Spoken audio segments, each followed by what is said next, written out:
这是我们做的双面膜磨刀机，还没有喷涂，还是半成品。我们现在给大家看看我们的细节。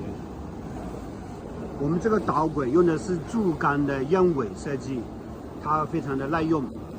这个是铸钢的非常耐磨，也利于保养。然后这个调节杆里面还加了精密的轴承。然后您看我们这个钢板，用的是15毫米厚的钢板，做的非常扎实。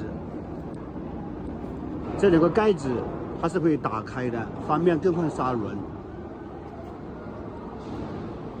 然后我们的电机都是用的是崭新的电机，